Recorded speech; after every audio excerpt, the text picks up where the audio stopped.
चमचाला direct ticket आहे निवडून आले म्हणून डिक्लेअर तरी करून टाका। ही लोकशाहीची हत्या होणार आहे का काय? अशा पद्धतीचा कारभार चालू आहे।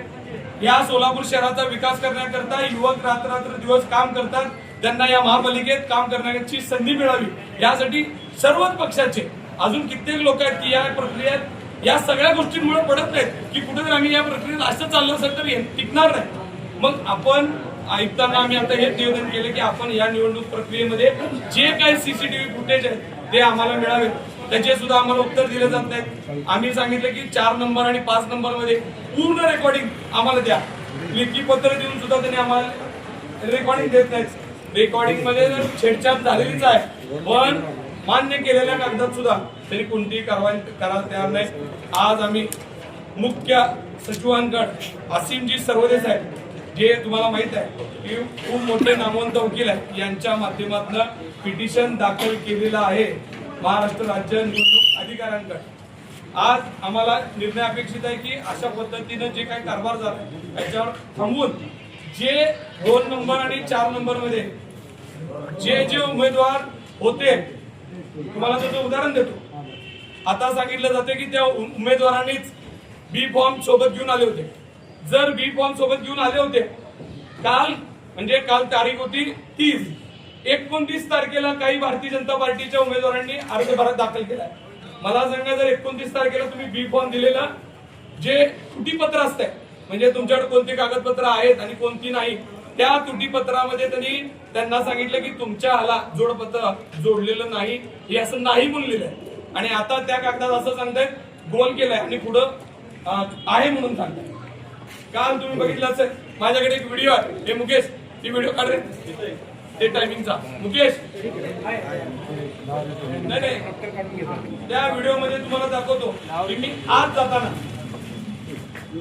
त्या आपण जेव्हा बसलो होतो ना, ते डॉक्युमेंट दाखवण्याकरता कशा पद्धतीने धावपळ झाली त्याचे व्हिडिओ आहेत।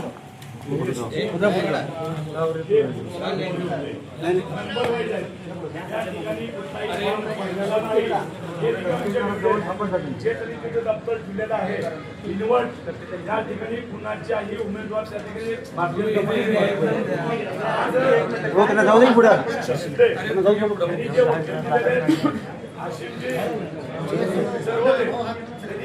निवडणूक आयोगाला तक्रार देऊन दिली, त्याची प्रत त्या ठिकाणी सर्व पक्ष मिळून आता महानगरपालिकेच्या आयुक्ताला दिलेली आहे।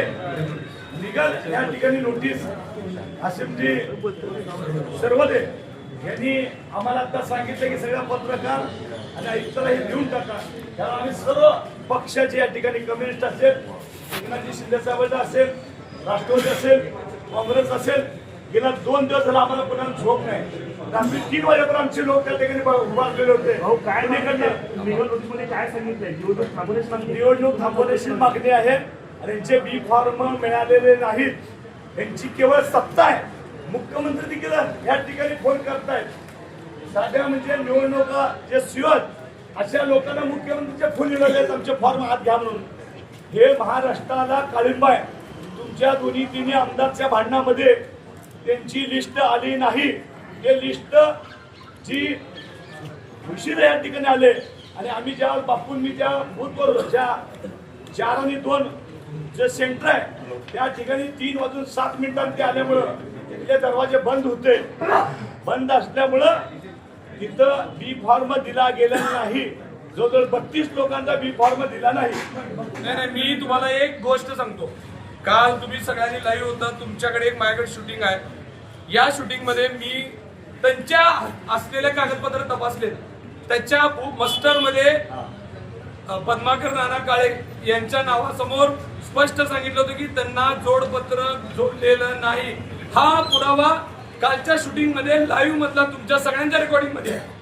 असं असताना आता ते निवडणूक अधिकारी म्हणतात त्यांनी जोडलेलं आहे। तुम्ही तुमच्या एका कागदामध्ये तुमच्या मास्टर मध्ये सांगतात की ते जोडलेलं नाही, कारण का ते 29 तारखेला घडलं होतं। त्यांनी नामनिर्देशन पत्र 29 तारखेला दाखल केलंय आणि आता जर ते म्हणत असतील की ते उमेदवारांनी दाखल केलंय, तर तुम्ही त्या दिवशी का सांगितलं नाही त्यांना 29 तारखेला की त्यांच्या यादीमध्ये नामनिर्देशन पत्रासोबत बी फॉर्म जोडलेला होता, त्यांचा बी फॉर्म जोडलेला नव्हता। असा प्रत्येक उमेदवाराच्या बाबतीत ही घटना घडलेली आहे। हे बाबू, माझा पण त्याच्यामध्ये असं आहे, तुम्ही जसं म्हणताय की 29 तारखेला अर्ज दाखल केला, हा. पण मग बी फॉर्म हा 30 तारखेच्या दुपारी 3 वाजेपर्यंत देणं- तुम्ही बरोबर म्हणता, करू शकताय का तुम्हाला नाही? असं वाटतं एकदम बरोबर आहे. बी फॉर्म जर आला असेल तर तो त्यांचा, माझं एकच उदाहरण दिलं, कोणत्या वेळेत आला त्याची नोंद काय आणि त्याचं सीसीटीव्ही फुटेज आम्हाला द्यावं. तुम्ही म्हणता ना हे दुसऱ्या दिवशी 3 वाजेपर्यंत देण्याचा अधिकार आहे, मलाही मान्य आहे. कोण आणून दिलं त्याची नोंद काय, कुठल्या वेळेला ते दाखल झालं तुमच्याकडे, कारण तुम्हाला माहित आहे तिथले कुठलाही कागदपत्र देत असताना त्यांनी टाइम, वेळ, सेकंड सहित असं लिहून देत होते. मग ह्या लोकांचा बी फॉर्म पहिल्या पत्रात सांगता तुम्ही की नाही आहे म्हणून 29 तारखेच्या पत्रात, आणि तुम्ही 30 तारखेच्या पत्रात किंवा आता सांगताय त्यांच्याकडे त्यांनी उमेदवारांनी दिलाय. जर दिला होता किंवा नंतर दुसऱ्याने दिला तर त्याची वेळ आणि काळ आम्हाला काम मागितले का आपण तसे अधिक? आम्ही आता मागितलेलं आहे त्यांना की फुटेज मागितलेले आहे. कोर्टात त्याचा पुरावा तुम्हाला लागेल या हो, हो.